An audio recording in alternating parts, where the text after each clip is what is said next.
জাতীয় নির্বাচনের বিরোধিতা কেউই কখনো করিনি এবং আমাদের এনসিপি কিন্তু আমাদের অবস্থান প্রধান উপদেষ্টা যেই সময়ে সীমা দিয়েছে ডিসেম্বর থেকে জুন, আমরা কিন্তু সেটাকে সমর্থন করেছি যে মধ্যেই নির্বাচন হতে পারে।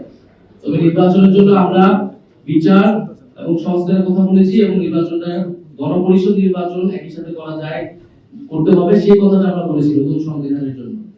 স্থানীয় সরকার নির্বাচনের দাবিটা বা আলাপটা কিন্তু আজকেই হঠাৎ আমরা দিচ্ছি না, এটা এর আগেও দেওয়া হয়েছে। নির্বাচন কমিশন যে ত্রুটিপূর্ণ এটাও আজকে আমরা প্রথম দিচ্ছি, এটাও আমরা এর আগে দিয়েছি।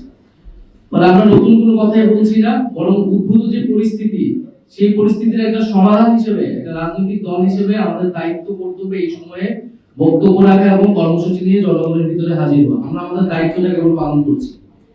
এছাড়া আমরা যদি বিএনপির সংখ্যা থাকে বা অন্য কোনো দলের সংখ্যা থাকে জাতীয় নির্বাচন পিছানো, বা সেক্ষেত্রে আমরা তো বলি যে জাতীয় নির্বাচন পিছিয়ে স্থানীয় সরকার নির্বাচন করতে হবে।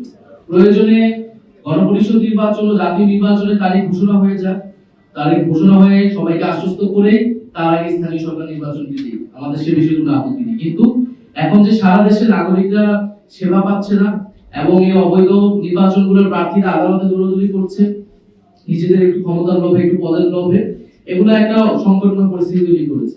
ফলে এই সংকট থেকে বের হতে হলে স্থানীয় সরকার নির্বাচন দিতে হবে এবং স্থানীয় সরকার নির্বাচন দেওয়ার মাধ্যমে আসলে জাতীয় নির্বাচনের পরিবেশ তৈরি হবে। এই সরকার, এই প্রশাসন, নির্বাচন কমিশন কতটুকু সক্ষম সেটাও আসলে প্রমাণ হবে, কারণ দীর্ঘদিন বাংলাদেশে একটি সুষ্ঠু নির্বাচন কিন্তু আসলে ছিল। ফলে সেই আস্থার জায়গাটা আরো বেশি তৈরি হবে।